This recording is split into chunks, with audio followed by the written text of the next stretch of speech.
This is my 1-year review of the Sony FX30.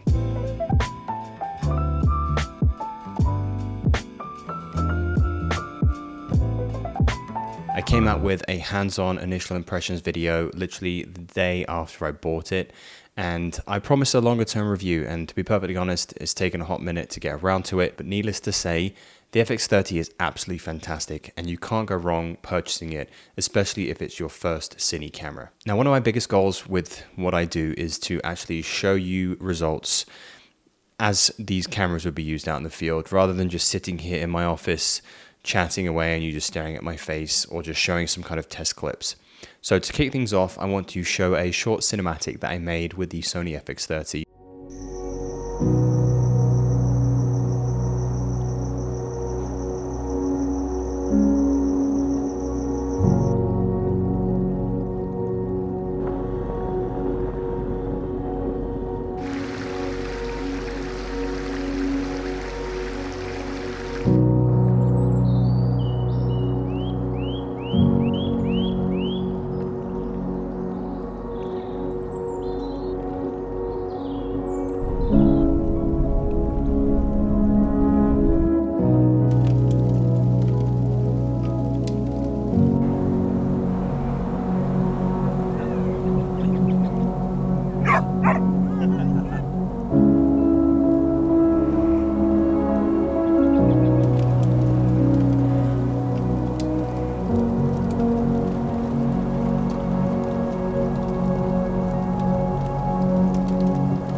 I'll be brief with some specifications really quickly. So you can find the FX30 for around $1,500 currently, I believe, on Amazon.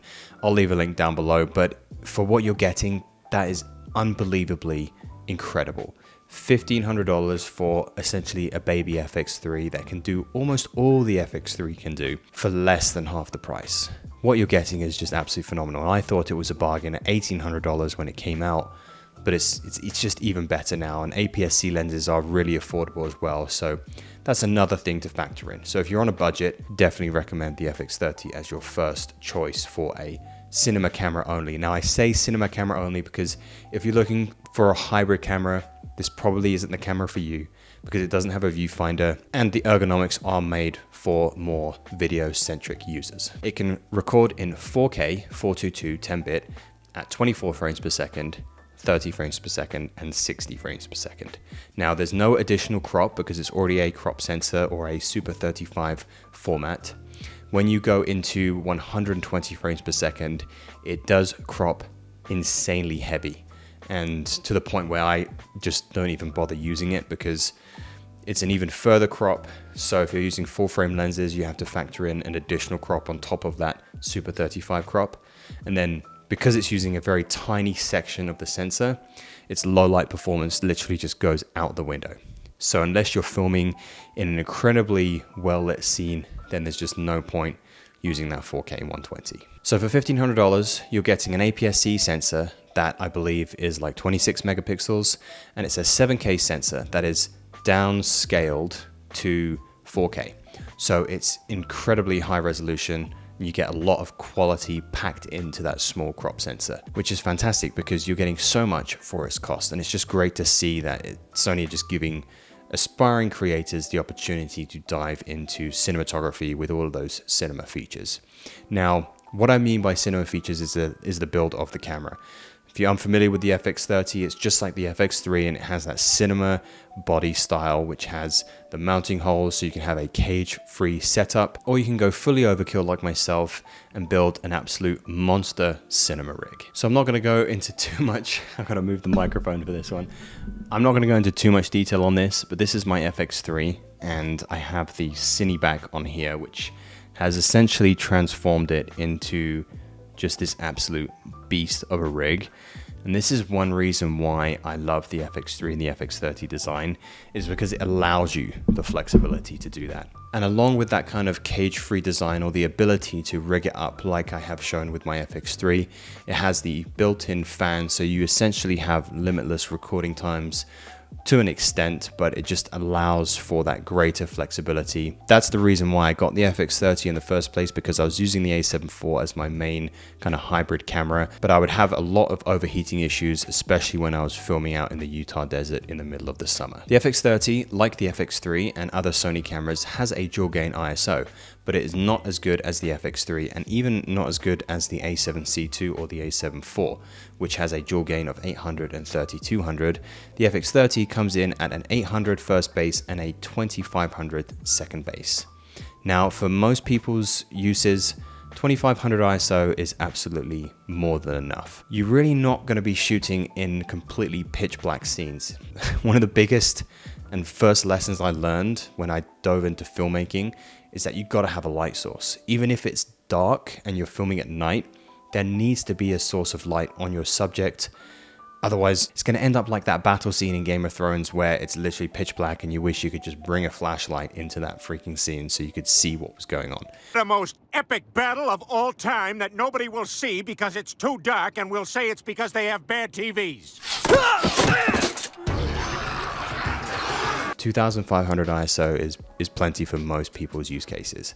And especially when you pair it with a fast aperture prime, then you're just going to still be able to let in a lot of light despite this being a crop sensor camera. So in an ideal world, I would probably own all of the Sony cameras out there, but obviously I don't have unlimited money. So when the time came that I felt I was reaching the limitations of the FX30, I did upgrade and replace it with the FX3. Now, a couple of the reasons why: it just made a lot more sense in my head to just stick with full frame across the board. I wasn't really a fan of switching lenses, and it just became a real pain in the ass having to think about the crop factor and just having different filters on a crop lens, and I wanted to switch with what was on my A7C II. It just wasn't an enjoyable experience. Now, as time went on, I definitely felt I was meeting the limitations of that secondary base ISO. Although I've said that it is usable, and especially when you introduce a light source, the kind of background noise in the shadows and just kind of around the edges was really noticeable. You may not see it in this kind of scene because I have obviously a lot of lights in my office, big light in front of me and all of these lights behind me.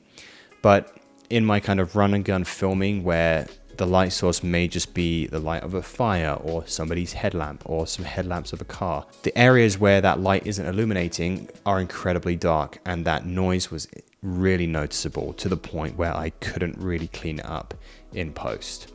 And I just found myself filming a lot more in those blue hour scenes, and I just came to the point where I needed to make the upgrade.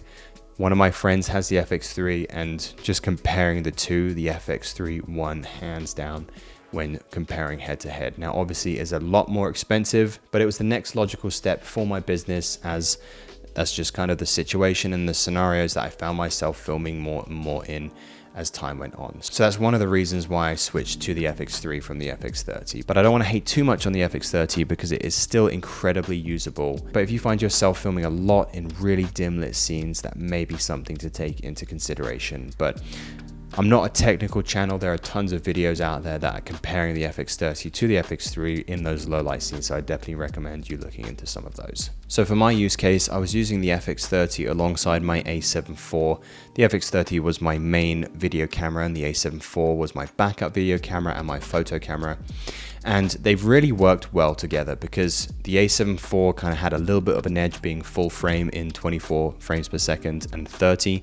And then obviously at 60, it had that 1.5 times Super 35 crop. So pretty much the same as the FX30. Now, that's one thing that I want to bring up. So in terms of features and offerings between the FX30 and the A7 IV, or more recently, the A7C II, which is a mini A7 IV, they're very closely related in terms of video performance, with the A7C II and the A7 IV having that edge of being full frame and not cropping in 24 and 30 frames per second. And the pricing is rather similar. We're talking like $300 to $400 difference. Now, you know, that's a lens, or that's half a lens, whatever it may be. So obviously this is a very personal thing, but If you're looking for a one and done camera, you want to get into video and you want to do photo as well, then I would probably recommend you get the A7C II or an A7 IV instead, because they're going to give you a little bit more flexibility with your video and they're going to be excellent for photos as well.